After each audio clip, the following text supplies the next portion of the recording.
Моя планета. Все путешествия начинаются здесь.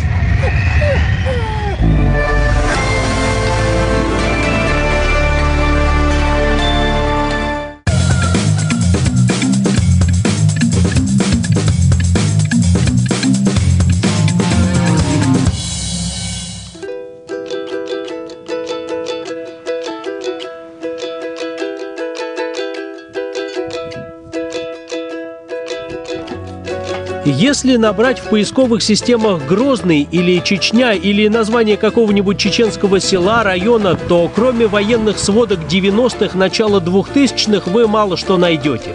А ведь люди здесь давно уже живут мирно. Как живут? В чем и где? Что делают? Чтут ли традиции? О чем шутят, поют и танцуют? Что едят? Есть ли театры, музеи, библиотеки, наконец? Я как прибыл в Грозный, так сразу в библиотеку и отправился знакомиться с местным фольклором.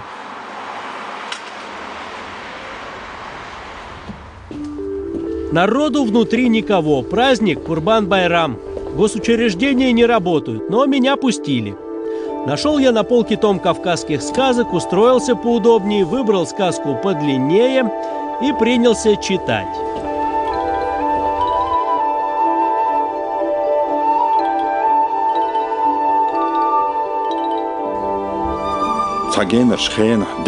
Когда-то в далекие времена жили муж и жена, и был у них маленький сын. В то время в горах рассказывали много сказок и легенд о прекрасной девушке Чингас. Пролетели годы, сын вырос и задумал на ней жениться. Родители говорили сыну: «Это красавица из сказки, где искать ее никто не знает». Загрустил юноша. Стали покидать его силы. И сказали тогда родители: «Седлай коня, бери оружие и сам ищи свою Чингас».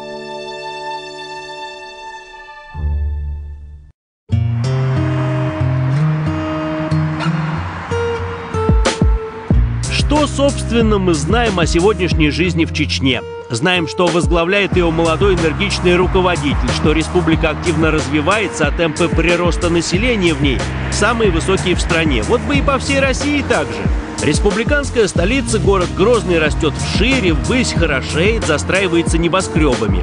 Наверное, строитель здесь самая уважаемая профессия.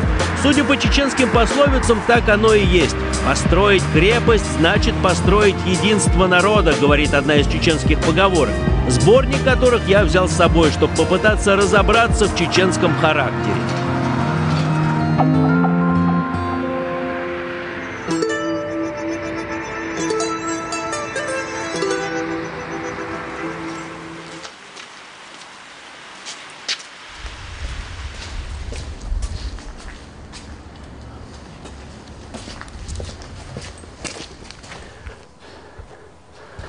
Хаважи?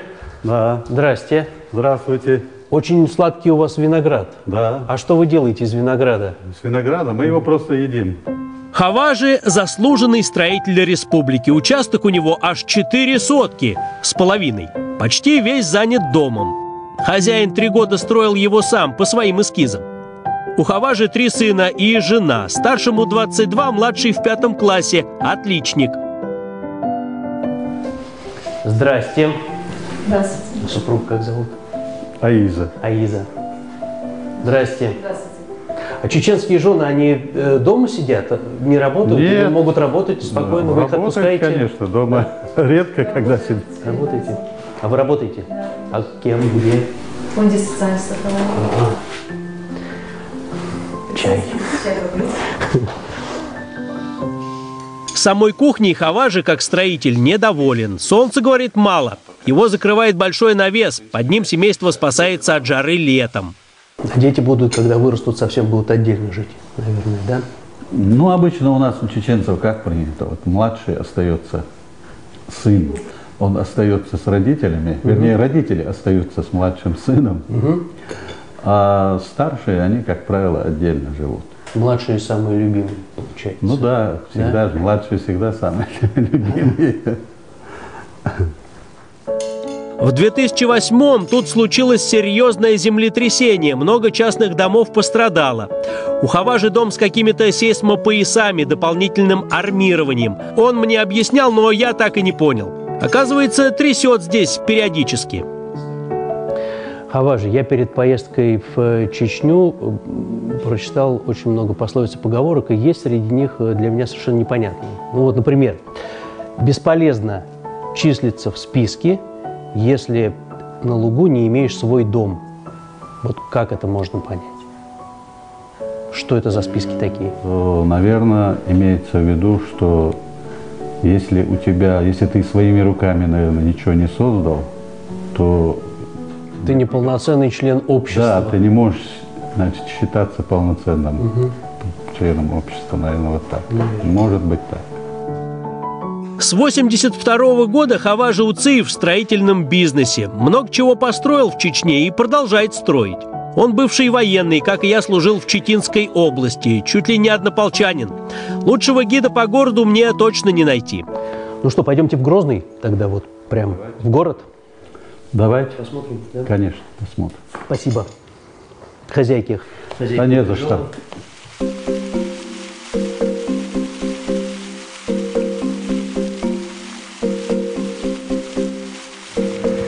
Строят в Грозном с учетом сейсмоактивности. В советские времена на 7 баллов, сейчас на 9 с запасом. Строят красиво, качественно.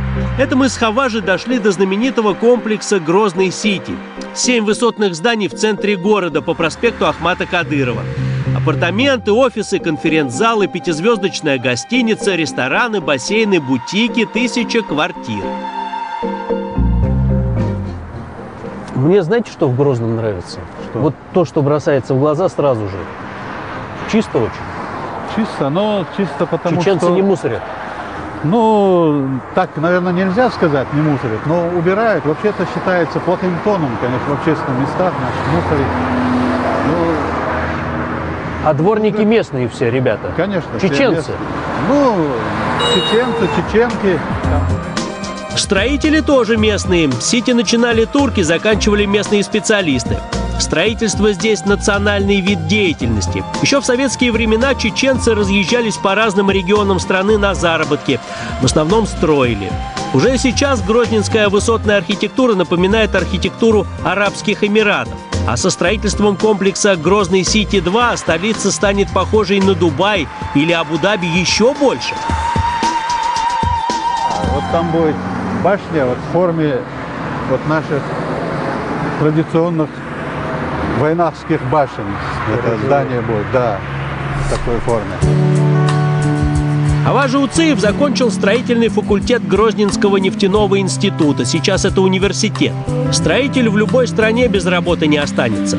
Многие дома, которые возводил Хаважи, до сих пор стоят. Их восстановили, облицевали натуральным камнем. На окраинах они выглядят так же ухоженно, как и в центре. А что лучше, вот в доме жить, как вы, или в квартире? Ну, конечно, в доме лучше. В доме лучше, да. Вот, да. Ну, квартира тоже хорошо. Угу. На стадион? Давай. Пойдемте. Это как спальный район, да, считается? Да, окраина это спальный сама. район, да.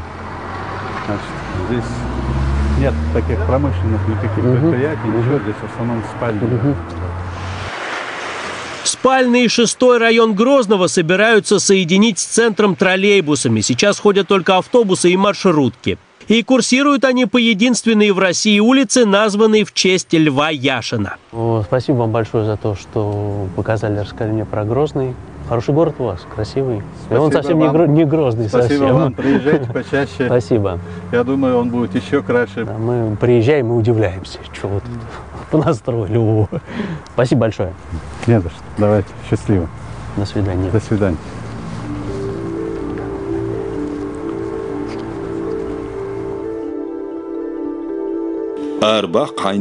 Долгим был путь юноши. Наконец он выехал на зеленую поляну, к ручью. Спешился, расседлал коня и уснул в укромном месте. А разбудил его шум. Оказалось, 3 голубки превратились в девушек неописуемой красоты, чтобы искупаться. Одну из них звали Чингас. Юноша решил украсть ее голубиные крылья, чтобы удержать. «Выходи за меня, иначе мне не жить на этом свете!» — воскликнул Джигит. Но девушка не согласилась. Она попросила о 3 свиданиях на окраине леса, чтобы познакомиться поближе.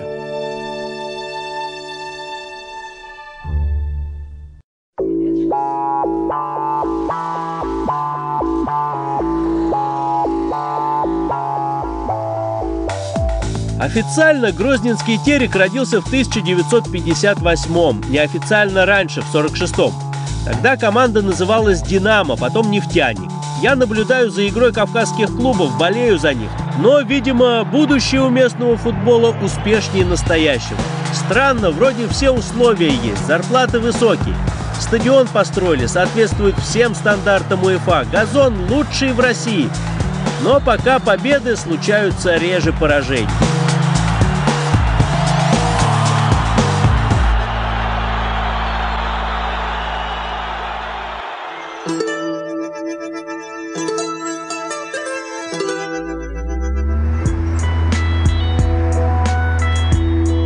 У Умара Асакова прозвище «Японец». Новый тренер во время переклички не расслышал фамилию Асака. «Японец, что ли?» — подумал тренер вслух, так и прилипло. У Умара 2 сестры, младший брат, родители, бабушка, дедушка. Дом 6 соток, весь участок занимает.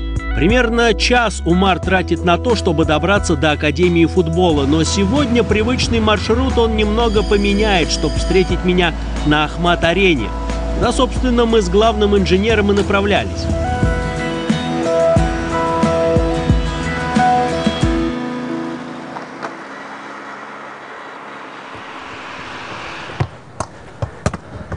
А на газон-то мы не попадем сегодня, да? Нет, сегодня не попадем никак. Сегодня игра, что ли, какая-то будет? Нет, не сегодня. Нет? Ворота ставятся только на игру. А ворота куда? Куда унесли? Не знаю даже, Да? где-то они стоят. Умар учится в экономическом колледже и играет за Терек, но пока не в основном составе, в юниорском. Футбол сам выбрал. Родители были против, настаивали на учебе. Учеба, наверное, для всех родителей стоит на первом месте. Стадион красивый. У вас большой. Вы не играли, да, на нем? Нет, Команда ваша, нет? пока что не играли, только Терек играет. Не пускай. Нет. Ну, ладно. Ничего, когда-нибудь заиграю тоже. Да? Надеюсь. Да? Ну, пошли.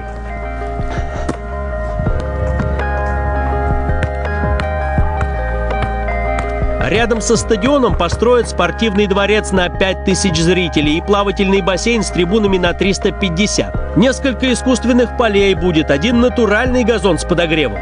Или 2. Но это в планах. А вот то, что уже есть и работает. Академия футбола «Рамзан».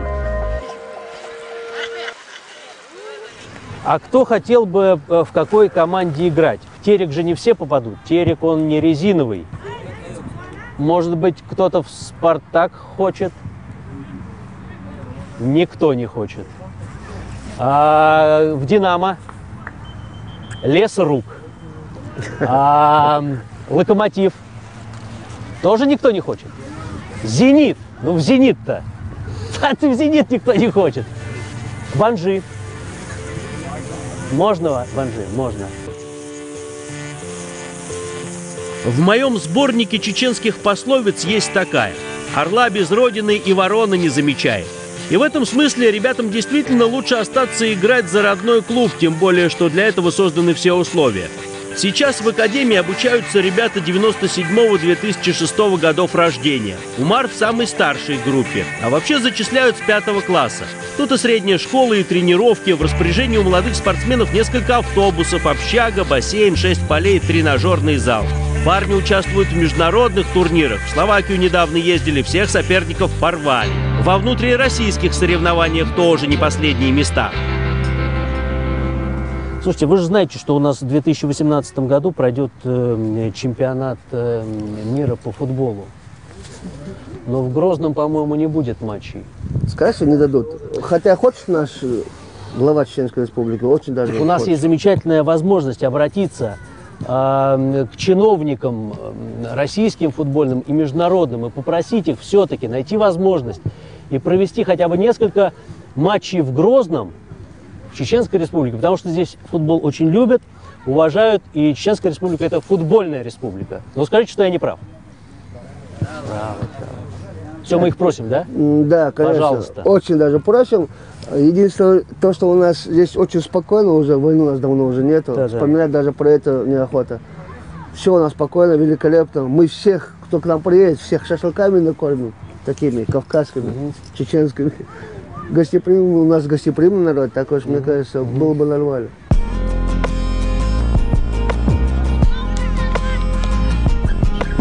Футбол в Чечне – дело государственной важности. Почетный президент Терека и действующий президент Чечни – одно и то же лицо. Этим, собственно, все и сказано.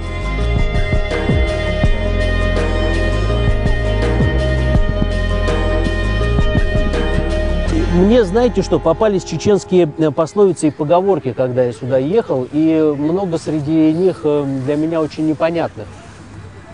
Вот, например, одна из них. «Не держи отца за бороду, а если взялся, то не отпускай». Вот как это понять? Наверное, это, скорее всего, пример отца. Если отец тебе и примером служит в жизни, и слушаешь ты его. Бери с него пример. С него пример берешь. И вот как бы не отпускай его. Видимо, ты живи своим умом, Да, но слушай. но если ума не хватает, то слушайся родителей отца. Да. Все ясно. Спасибо большое. Это вам спасибо. Все, играйте в футбол.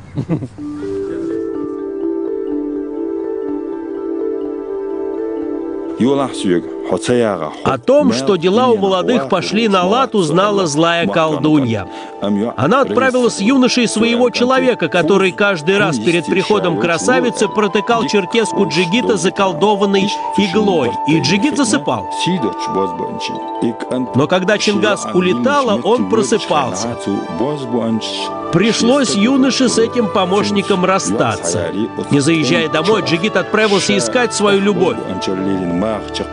По дороге он спас рыбу, хотел ее съесть, но рыба сказала: «Не ешь меня, я тебе пригожусь». То же самое случилось с орлом и волком, попавшим в яму.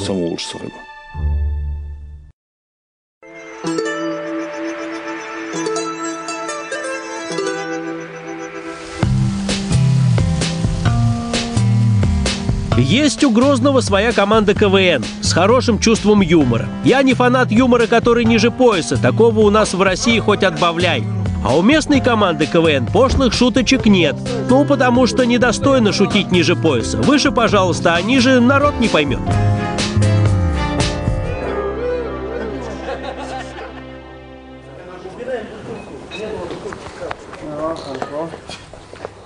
Ислам, здрасте.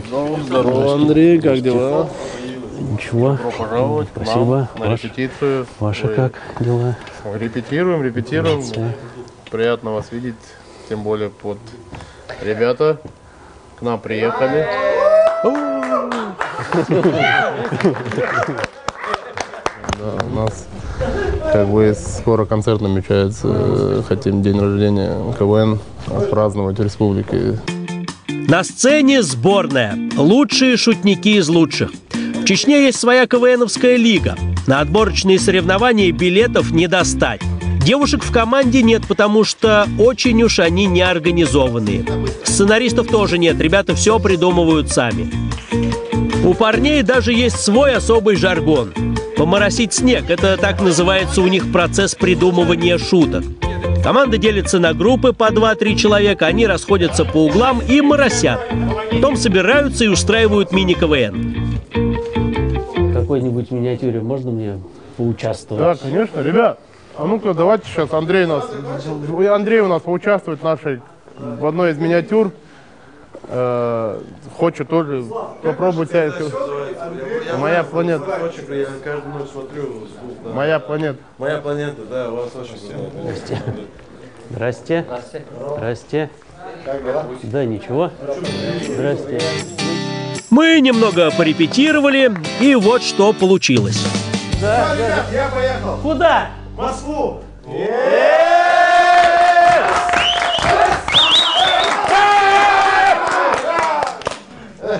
Натанцевался? Да. Настрелялся? Да. Вот в Москве так не делай. Не делай.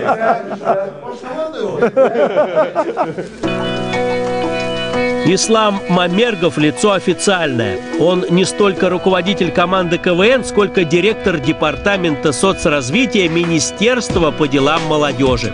У него куча дел. Сегодня надо заглянуть на местное ТВ, дать интервью. 4 канала в республике. Мы попали в чеченскую гостелерадиокомпанию ЧГТРК. Канал Грозный, вещает уже 10 лет. Здравствуйте, друзья! И вновь в эфире программа «Цейтнот». С удовольствием вам представлю, собственно, даже не гостей. Да, это люди, которые посещают наш с вами дом, наши с вами дома. Это Андрей Борисович Панкратов, автор и ведущий замечательной программы «Человек мира» на телеканале «Моя планета». И Ислам Мамергов, руководитель команды КВН сборной Чеченской Республики. Программа выходит раз в неделю, 26 минут. Саид Баширов работал раньше на ТВЦ, перебрался в Грозный. Я вот тоже подумываю, а почему бы и нет? Поговорили про футбол, про путешествия, про КВН, молодежные дела. С хорошим ведущим время летит быстро, и Цейт, как всегда, нот. Не хватает времени. В шахматишки не поиграли, хотя форматом предусмотрено. Из ЧГТРК отправились с Исламом в концертный зал. Не на концерт, на репетицию.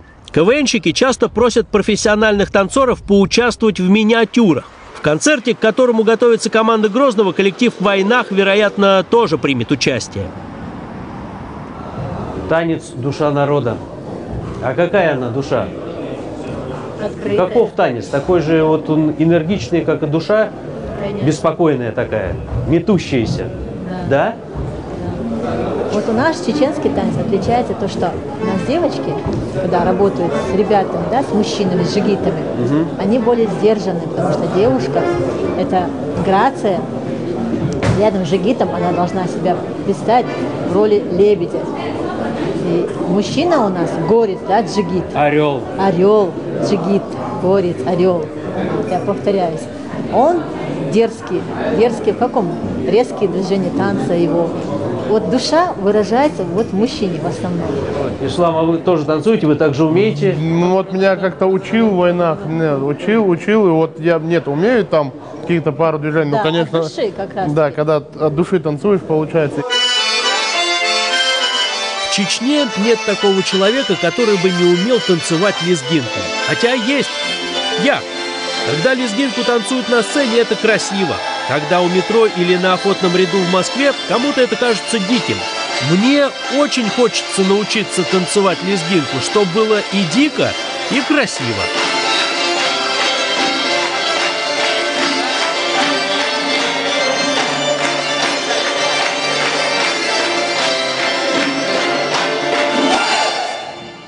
А может кто-нибудь показать мне какое-нибудь такое простое совсем движение, чтобы я повторил, чтобы... Такое движение, на которое потом можно нанизывать другие движения. Учили меня, учили и специалисты. Ислам потом подключился. Я даже аплодисменты сорвал, но мне кажется, это были аплодисменты сочувствия, а не восторга.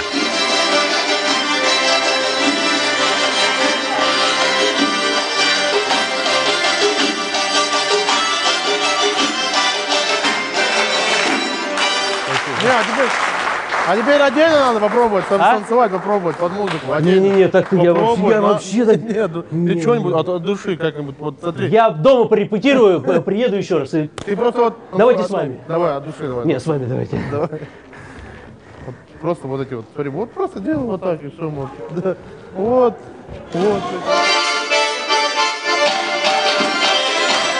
У чеченцев есть поговорка: если танцуешь не в такт, на носок не вставай.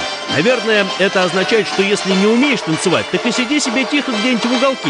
Но меня это не смущало. Хотя я и выглядел полнейшим валенком, опозорился в парном выступлении. Однако желание мое научиться танцевать лезгинку дико и красиво не пропало, а наоборот еще больше разожглось.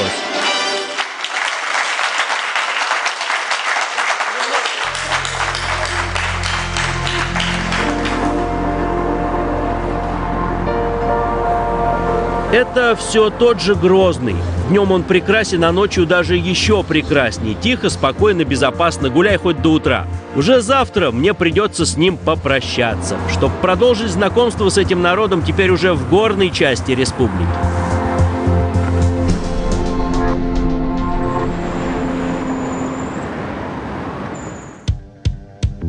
В следующей части чеченской сказки «Сколько весят колеса от Нивы», самодельный тренажер и современный спортзал. Что делать, чтобы стать чемпионом? Сколько башен в Аргунском ущелье и музей Адама Сатуева? Когда пришло время собирать камни? Введено, зачем Саиду Али палка и почему его все уважают? Смотрите, не пропустите.